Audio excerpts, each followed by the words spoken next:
Hola compañeros, bienvenidos a un nuevo capítulo. Y en este capítulo vamos a ver los músculos del abdomen. Antes de comenzar, les recuerdo que mi Patreon aquí está para que ustedes puedan descargar las diapositivas y también invitarlos a entrar a lo que es mi Instagram para que vean resúmenes de algunos de estos videos. Ok, vamos a comenzar ahora sí con los músculos del abdomen. Los músculos del abdomen están divididos. Antes de empezar, recordar que el ilion, el pubis y el isquion son un hueso en sí que le va a llamar gyros como hueso coxal o ilíaco. Y esos huesos, pues es importante recordar coxal o ilíaco porque Quirós lo va a comentar más adelante que algunos músculos se encuentran insertados en la parte anterior del coxal o anterior del ilíaco y pues se está refiriendo simplemente a a esta parte, ¿no? A estas estructuras, tres estructuras. Siguiendo, el músculo del abdomen se divide, los músculos del abdomen se dividen en la región anterolateral, la región posterior, la región superior y la región inferior. De estos cuatro regiones, solamente vamos a ver las tres primeras, ya que la región inferior la toca en otro apartado. La región anterolateral está formada principalmente por el recto mayor del abdomen, la piramidal del abdomen, el oblicuo mayor, el oblicuo menor y el oblicuo transverso. El oblicuo mayor también es llamado oblicuo externo y el oblicuo menor también es llamado oblicuo interno. La región posterior está formada por el cuadrado lumbar, el psoas ilíaco, o también llamado nada más psoas, y otro músculo que es rudimentario, que es el psoas menor. En la región superior, ojo, también el psoas ilíaco también se llega a llamar psoas mayor. La región superior simplemente está dada por el diafragma. Entonces vamos a ver cada uno de ellos. Recto mayor del abdomen. El recto mayor del abdomen principalmente va a estar dado, este recto mayor del abdomen va a estar generando lo que son el famoso six-pack, ¿sí? Los famosos cuadritos. Ese recto del abdomen va a ser el que forme, ah, el que se pueda observar, ¿no? A simple vista, ¿no? Pero obviamente vienen como unas rayitas, y estas rayitas no es que el recto mayor del abdomen tenga esta formación, sino que simplemente sus fibras tendinosas que están atravesando al recto mayor generan esto. De hecho, sus fibras eh, musculares del recto mayor van de arriba, de abajo, perdón, hacia arriba, ¿no? A insertarse. De hecho, aquí podemos ver una estructura del hueso, del hueso, ¿sí? En la cual observamos todas estas estructuras. Vamos a quitar esto, ¿sí? Para poder observar al recto mayor del abdomen. El recto mayor del abdomen, vean que se va a insertar principalmente, todo surge por el borde superior y cara anterior del pubis, que es esta zona de aquí, ¿no? Esta zona de aquí, por esta zona de aquí, el recto mayor del abdomen va a empezar sus inserciones y va a ascender hasta lo que son los cartílagos costales. Y aquí se va a dividir en varias digitaciones. La digitación interna se insertará en el cartílago anterior y borde inferior de la séptima costilla costal, del séptimo cartílago costal, la media o la digitación media en el sexto cartílago costal y la digitación externa en el quinto cartílago costal. Y es así como se forma el recto mayor del abdomen. Como les decía, la parte interna de este recto mayor del abdomen se va a juntar con la otra parte del recto mayor del abdomen del lado opuesto y van a formar una línea, que es la línea de Alba o línea blanca. Como les decía también, el recto mayor se atraviesa por unas fibras tendinosas que van a formar eso que ustedes ven, ¿no? Esos cuadritos o los cuadritos, los famosos cuadritos Sixpack.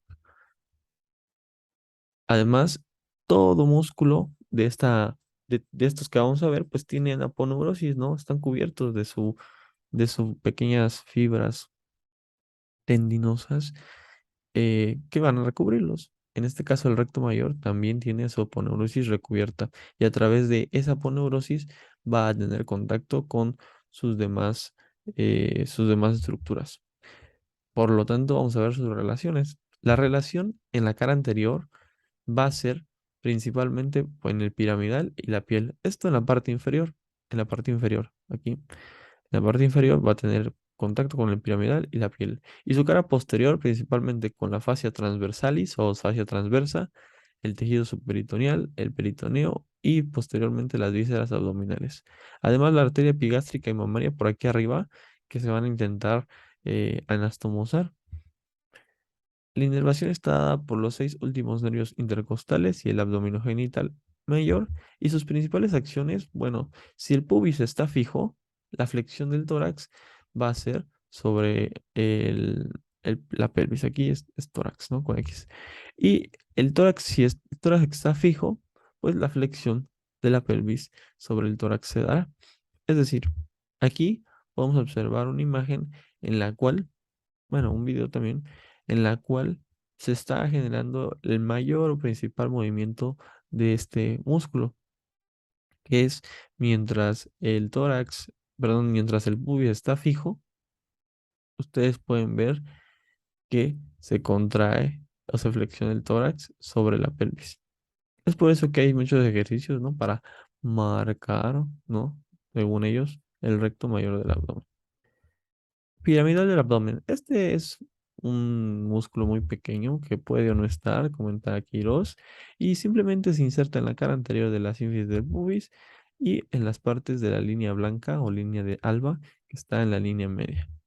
Sus relaciones, pues la cara anterior está relacionada con la hoja anterior de la vaina del recto mayor que lo cubre y la cara posterior con el recto mayor propiamente.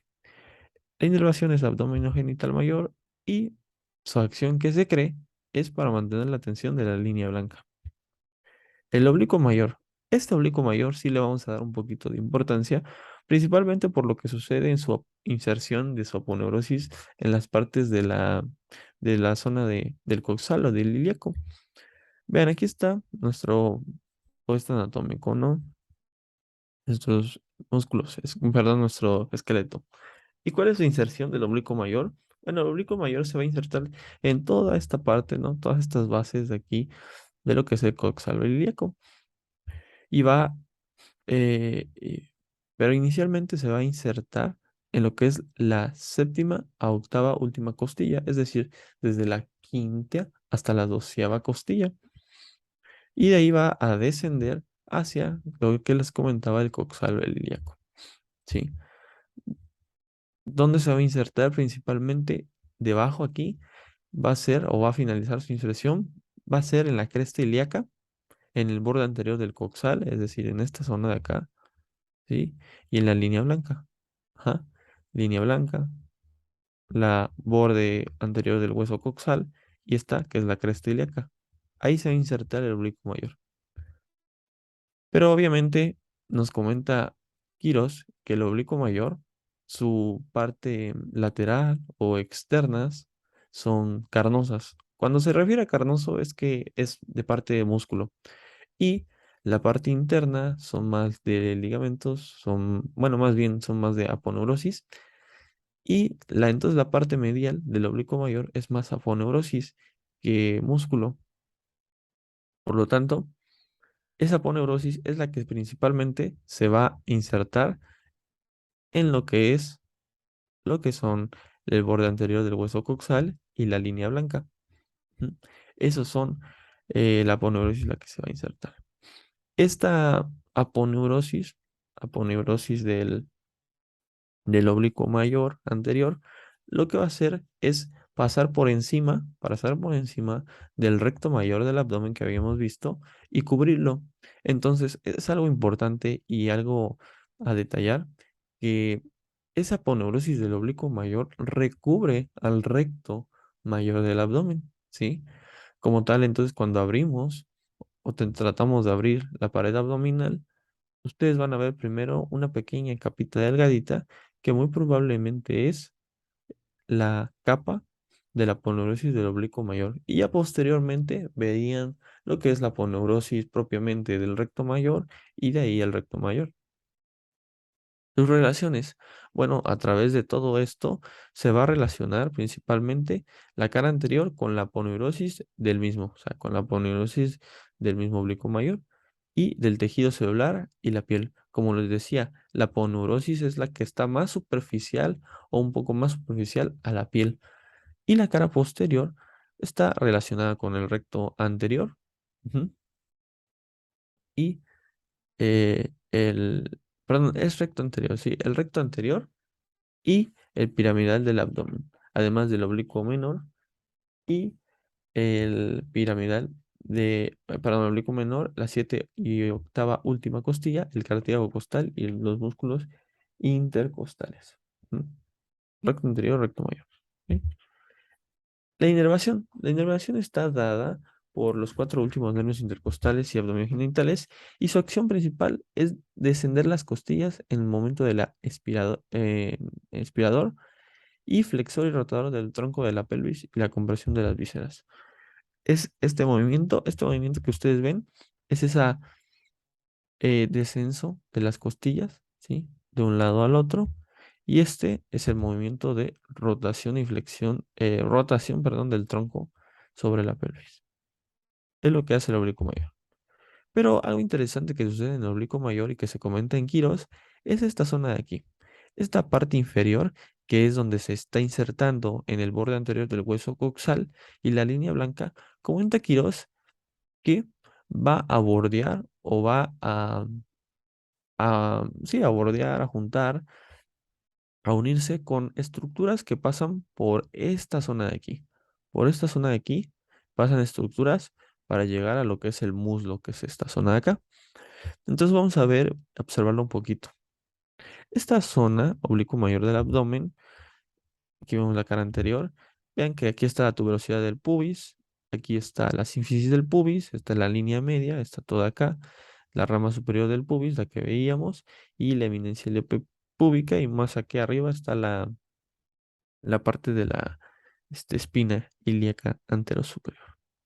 Entonces, por aquí, por esta estructura, comentaba Quirós que pasan varias estructuras, que son el músculo soraciliaco, la arteria femoral, la vena femoral y el músculo pectíneo, que como tal no atraviesa, sino que se inserta aquí propiamente en esta parte anterior del coxalo ilíaco. Y todas estas estructuras las va a bordear o las va a atrapar la aponeurosis del oblicuo mayor. Es esta. Esta es la aponeurosis. Ajá. Y vean que las está bordeando, las está abrazando. Al estarles abrazando, esto forma un anillo, ¿no? Forma un tipo de anillo o un tipo de, sí, orificio. Ese anillo se le llama anillo crural. ¿Mm? Y nos comentan que al finalizar el anillo crural, o al finalizar ese abrazamiento que tiene la aponeurosis del oblicuo mayor, este se finaliza y obviamente se va a continuar esa aponeurosis para terminar en la sínfisis del pubis, pero antes de ello tiene contacto con el músculo pectilíneo y el músculo pectilíneo tiene su propia aponeurosis y es entonces cuando se une a la aponeurosis del pectilíneo, esta aponeurosis del oblicuo mayor, estas dos aponeurosis forman aquí, al finalizar lo que es el anillo crural, forman el ligamento de Hibernat. ¿Ok? Posteriormente, continúa el oblicuo mayor, como les comentaba, para finalizar en la sínfisis del pubis a través de unos haces, ¿sí? El haz superficial y el haz profundo. Este haz superficial se divide a su vez en dos haces, ¿no? El haz externo y el haz interno. ¿Ok? El haz externo principalmente se va a insertar en lo que es la espina del pubis, por acá, y el haz interno se va a insertar en lo que es en lo que es la sínfisis del pubis, ¿ok? Y juntos ellos, y si ustedes se dan cuenta, van a formar un orificio en medio de ellos. Cuando se dividen, forman un orificio, y este es el orificio inguinal superficial. Muy importante, ojo. Posteriormente les comentaba que el haz profundo solamente es un haz, no se divide en más haces, y ese haz profundo va de un lado al otro, es decir, desde esta zona hasta el otro hueso coxal. Ajá. Y obviamente hay otro haz profundo del otro lado que también pasa hasta acá. Y juntos forman lo que es el ligamento de Coles. ¿Qué pasa si ustedes se dan cuenta por detrás de ese orificio inguinal superficial? Además, ese orificio que genera el oblicuo mayor, abrazando a estas estructuras que pasan por esta zona, se le llama arco crural o arco de Falopio. Esa simple eh, parte tendinosa, ¿sí? O de aponeurótica que se forma se llama arco crural o arco de Falopio. Aquí veremos la cara inferior de esta misma zona. Es decir, como si estuviéramos viendo por esta zona, lo estuviéramos viendo por debajo. Ustedes aquí lo van a ver o van a entender. Vean, esta zona de acá, esto que ustedes ven aquí es el arco crural, ¿sí?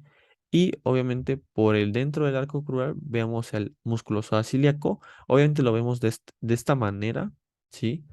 De esta forma, porque lo estamos viendo de una cara inferior. Entonces veríamos también la arteria femoral, pero obviamente una cara inferior, que es la arteria femoral y la vena femoral. Ajá. Recordamos, por debajo el músculo pectíleo. Todo esto se forma o es el anillo crural. Este es el arco crural, no sé, este es el arco crural, ¿vale? Y por debajo del músculo de psoas ilíaco va a empezar una inserción de una aponeurosis que ustedes no veían aquí en esta parte, en esta cara anterior, pero aquí sí se puede ver y esta es el ligamento de Cooper, ¿ok? Lo que comenta Quirós es que el anillo crural se limita, ¿no? La limitación por la cara anterior es por el arco crural, su cara inferior o profunda por el ligamento de Cooper, la cara interna por el ligamento de Heberland y la cara externa o la parte externa de ese anillo crural se divide por la cinta iliopectilínea que divide, como si ustedes se dan cuenta, o más bien es una prolongación de esa aponeurosis de oblicuo mayor que llega a insertarse a esta parte inferior. Ujú. Que se llama cintilla iliopectilínea y que al final de cuentas deja entre estas zonas, ¿sí? A la arteria femoral, la vena femoral y el ganglio de Cochlear. Son las tres estructuras que pasan por esta zona, ¿no? Ahora, como les comentaba, la aponeurosis del oblicuo mayor se debe de continuar y terminar en la sínfisis del pubis o en la espina del pubis. Ya sabemos que la sínfisis del pubis se termina en lo que es el oblicuo interno y el externo en la sínfisis del pubis y forman lo que es el orificio inguinal superficial. En este orificio inguinal superficial permite el paso principalmente del conducto espermático en el hombre y el ligamento redondo en la mujer. ¿Ok? Y estas estructuras son muy importantes, les comentaba a los compañeros. ¿Por qué?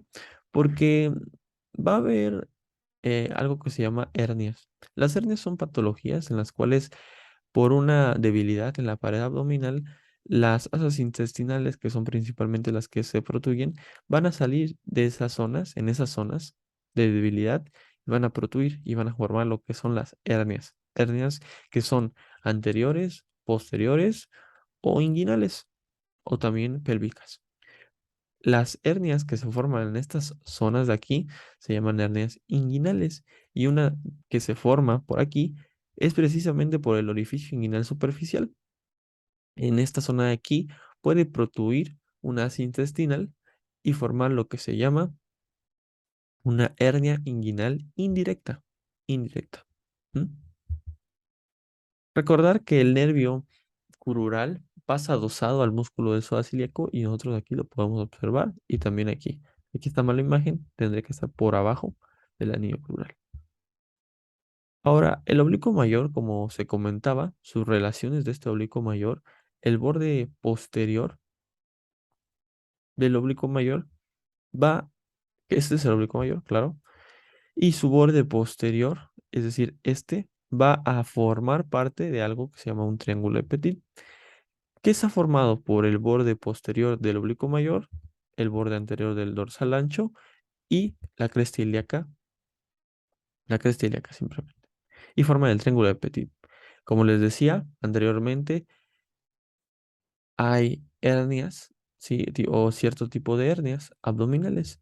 En este caso, las hernias posteriores están formadas por precisamente por esta hernia de Petit, que es muy, muy, muy rara que se dé, pero puede suceder, ya que esta zona, este triángulo de Petit, pues si ustedes se dan cuenta, no tiene como tal una estructura fuerte para impedir la protrusión o la salida de las heces intestinales. Aunque aquí vemos al fondo lo que es el oblicuo menor, sí que forma la parte profunda de este triángulo de Petit. Oblicuo menor. Vamos a pasar al oblicuo menor. El oblicuo menor tiene sus inserciones o empieza por abajo, al contrario del oblicuo mayor. Este oblicuo menor, o oblicuo interno, comienza en los tercios externos del arco crural y de las tres cuartas partes interiores del intersticio de la cresta ilíaca, es decir, en estas zonas de aquí. Y asciende hasta el borde inferior de los cartílagos, de los cuatro últimos cartílagos costales. Esta oblicuo menor tiene nuevamente aponeurosis que van a cubrir al transverso, ¿sí? En su parte superior y básicamente las tres cuartas partes superiores o las tres cuartas partes van a cubrir a lo que es el oblicuo mayor. ¿Mm? Sus relaciones están dadas por la cara superior con el oblicuo mayor y el dorsal ancho. Forman también el fondo del triángulo de Petit, como les comentaba, y también su borde posterior formará parte del triángulo de Greenfeld. Además que la inervación está dada por los cuatro últimos nervios intercostales y el lóbulo genital, y su acción principal es también igual, similar a la del oblicuo mayor. Aquí está el oblicuo menor. ¿Dónde ustedes ubicarían el oblicuo menor? Bueno, vean, este es el oblicuo mayor, ¿sí? Este es el oblicuo mayor. Y este de aquí sería el oblicuo menor. Estas son los músculos espinales. Esta es la doceava vértebra, perdón, doceava costilla. Y esta es el oblicuo menor. Entonces comentaba Quiroz que el oblicuo menor, el borde posterior del oblicuo menor, formaba parte de lo que es esto que ustedes ven acá, este orificio, que es el triángulo de Greenfeld, que también por aquí también se pueden generar, que muy rara vez se generan, pero se pueden generar también aquí hernias, hernias posteriores, triángulo de Greenfeld, que está formado por el borde posterior del oblicuo menor, por la parte inferior de lo que es la costilla, la doceava costilla y lo que son los músculos espinales.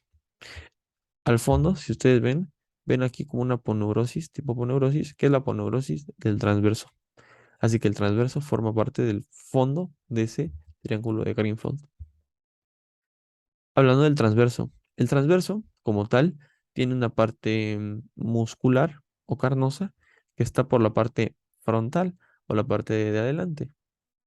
Y a los lados tiene esa aponeurosis que va a insertarse principalmente con las caras internas de los cartílagos costales de la séptima a la octava y con las costillas de la décima a la doceava, además de las apófisis transversas lumbares que están por acá, ¿no?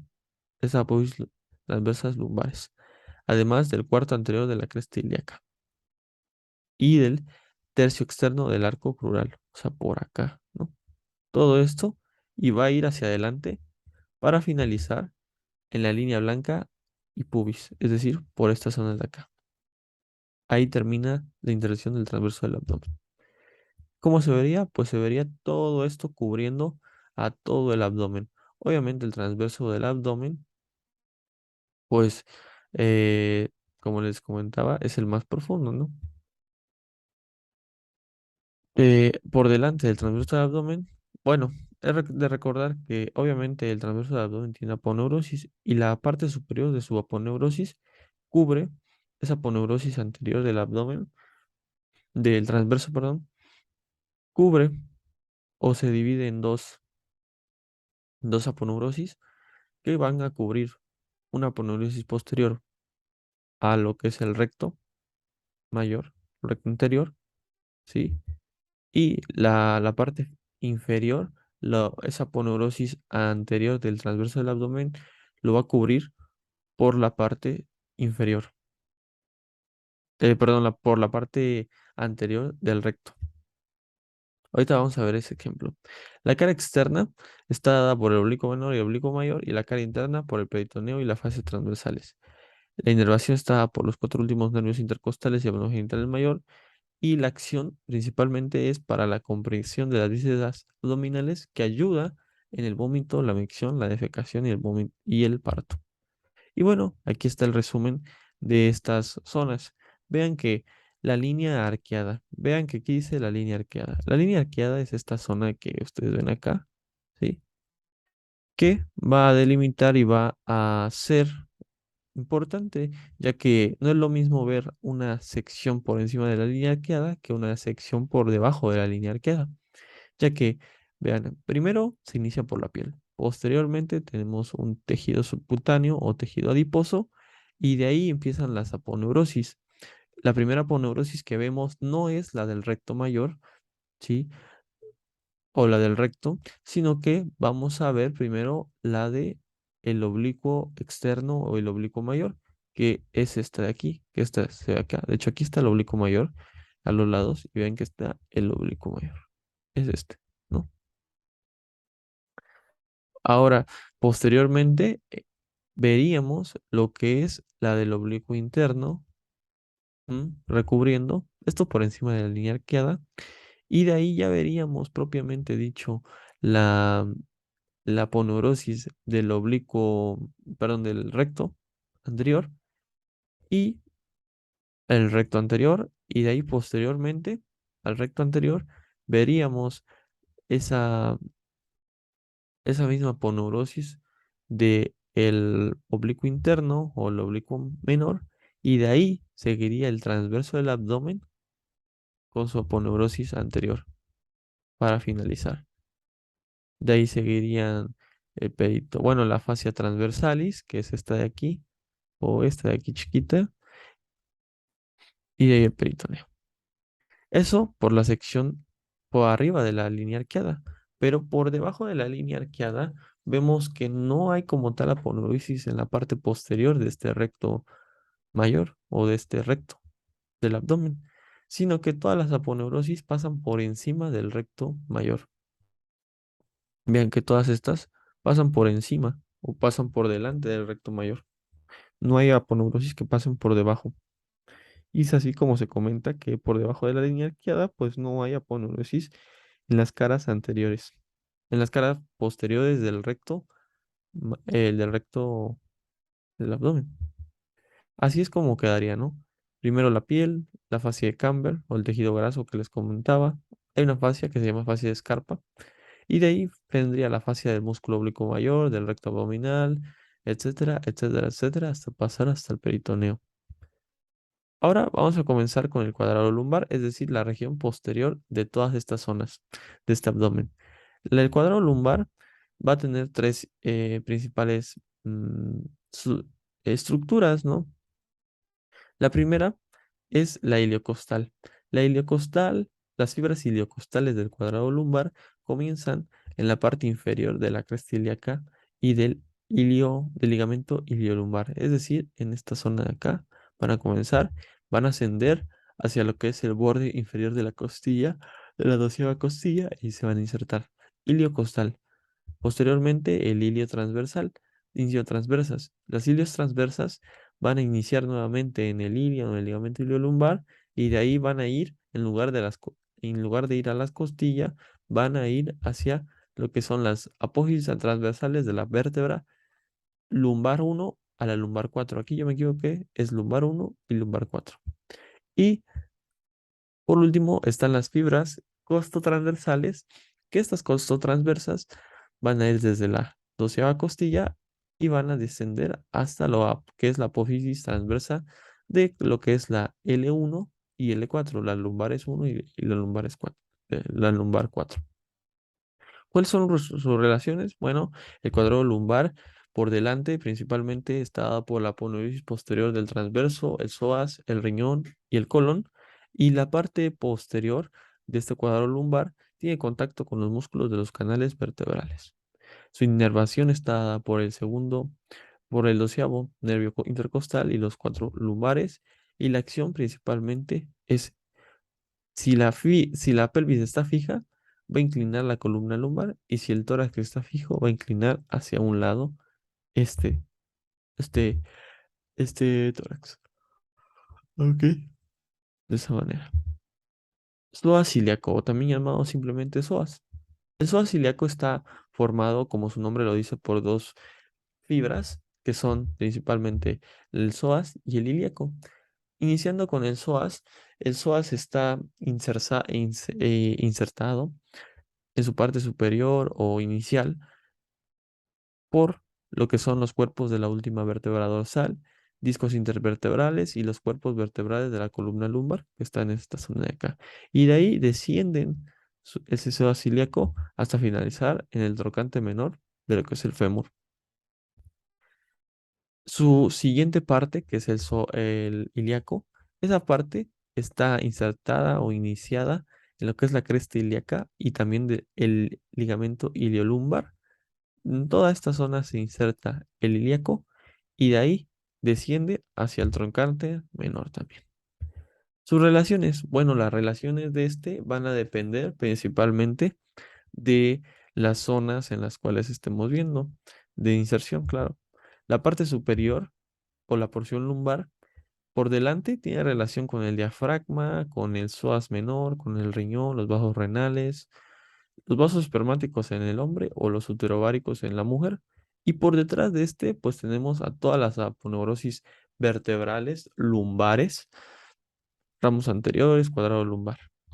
La porción ilíaca, en cambio, va a diferenciarse, ya que en la parte anterior del ilíaco o del psoas ilíaco derecho tiene contacto y relación con el ciego y el apéndice iliocecal, y la porción ilíaca del lado izquierdo o del músculo psoas ilíaco del lado izquierdo tiene relación con el colon iliopélvico.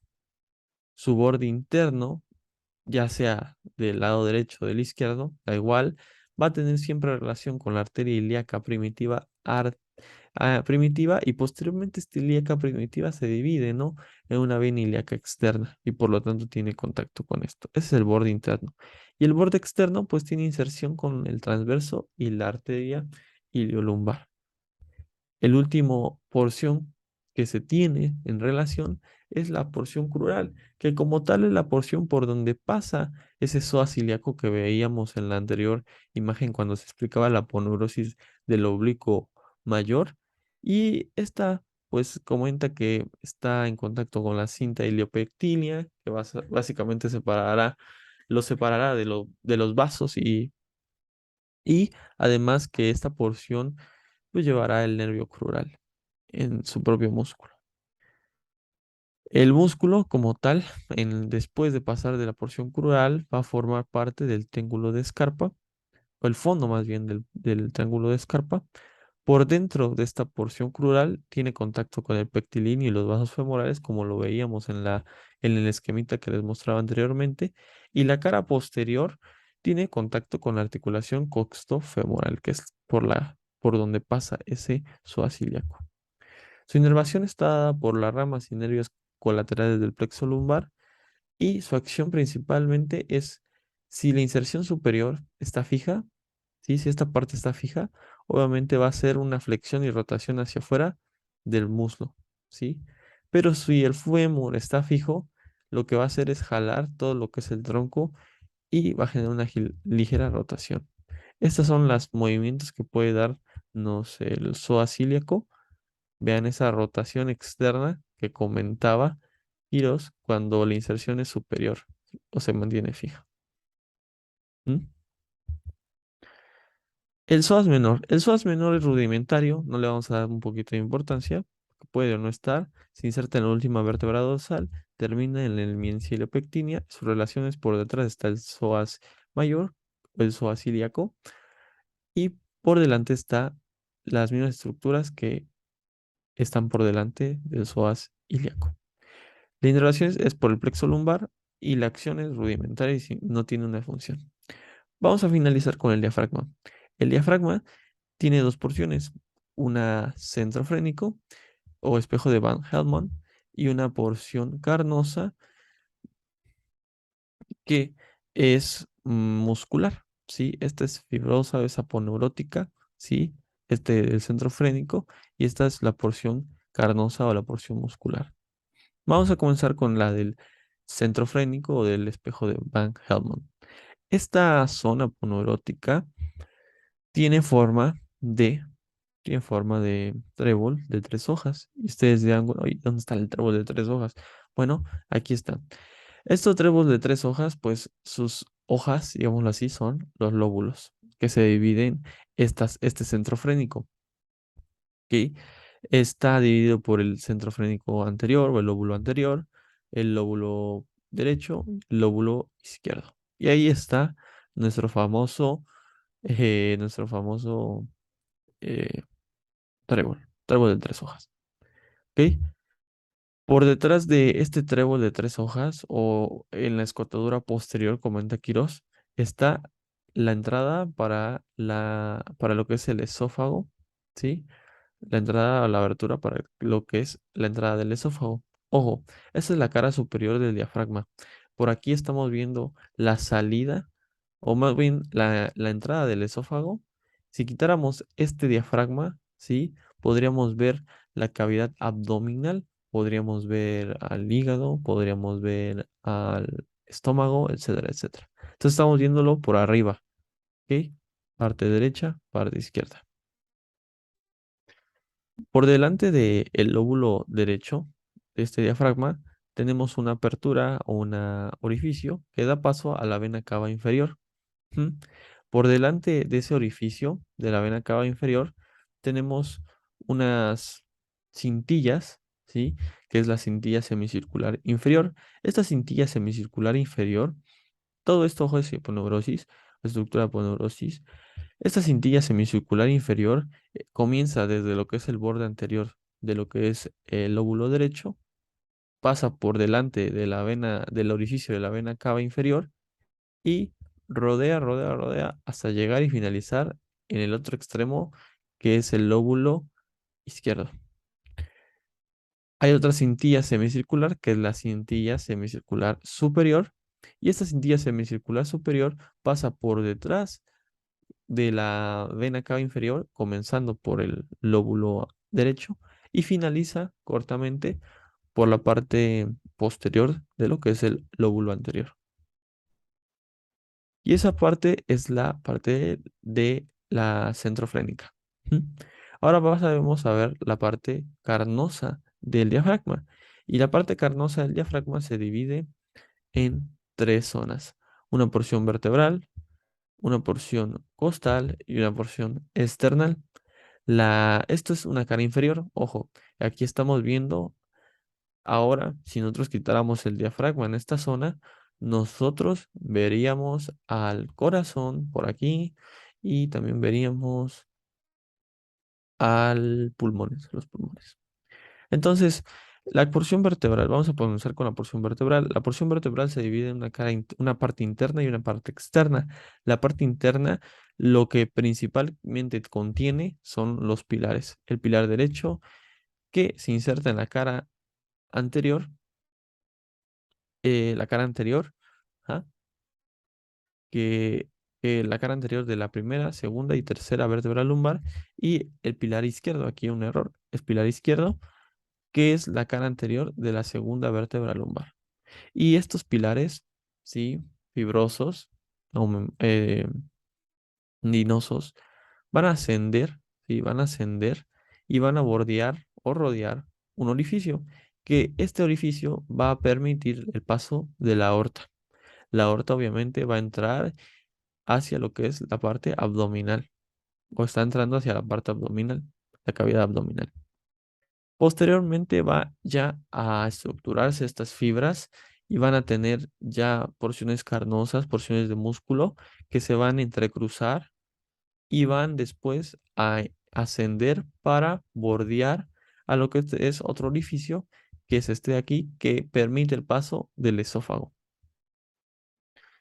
La parte externa de esta porción vertebral simplemente se continúa o se inserta con la cara anterior de la primera vértebra lumbar y de la apófisis transversa de la segunda vértebra lumbar. Y finaliza en el arco del psoas. Este de acá, que vemos acá, es el arco del psoas. Ahora, la porción costal simplemente se va a insertar o va a tener la función de insertar a todo lo que es por la pared torácica, principalmente en la cara interna de las 6 últimas costillas. Ahí se va a insertar esa porción carnosa principalmente de esa porción costal. Y el único, aquí pues obviamente no podemos ver cada inserción de las costillas, de las costillas o que tiene el diafragma sobre las costillas, pero podemos ver la última inserción que se tiene, que es esa inserción, que es el ligamento cimbrado del diafragma o arco del cuadrado lumbar y que se inserta inicialmente en la primera, segunda vértebra lumbar y finaliza en la y finaliza en lo que es la costilla o la 12ª costilla. Este ligamento cimbrado de diafragma o arco cuadrado del lumbar o arco del cuadrado lumbar tiene inserciones, o sea, puede insertarse también el diafragma, pero deja un espacio muy pequeño, así donde no hay inserciones y que se llama hiato diafragma posterior. La porción externa solamente comenta Quirós que se inserta la cara posterior del apéndice sifoidea y que tiene contacto a los lados con esa porción costal. Para finalizar, vamos a ver que si ustedes se dan cuenta, el diafragma forma varios orificios. ¿Cuáles son estos a final de cuentas? Es el orificio de la vena cava inferior, el orificio aórtico, el orificio esofágico, que permite el paso también del neumogástrico izquierdo, que pasa por delante del esófago, y el neumogástrico derecho, que pasa por detrás del esófago. Además, cuenta con el orificio del gran simpático, que forma parte, que lo forma básicamente la cara externa o la parte externa de los pilares del diafragma y que da paso al simpático lumbar, los orificios del esplánico que darán entrada al esplénico mayor y al esplénico menor. Y eso es todo por esa zona de aquí, por esa zona de orificios.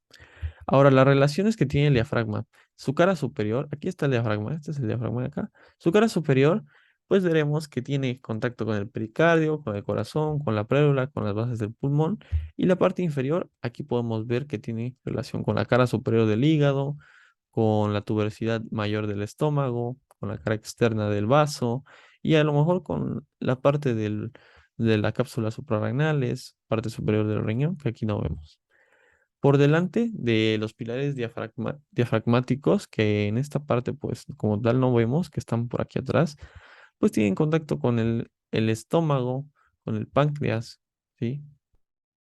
Su relación o inervación principalmente está dada por el nervio frénico y la acción principal es la de la inspiración. Genera la inspiración. Es esa parte donde inspiramos, básicamente. ¿Y cuál es el movimiento? Pues es este.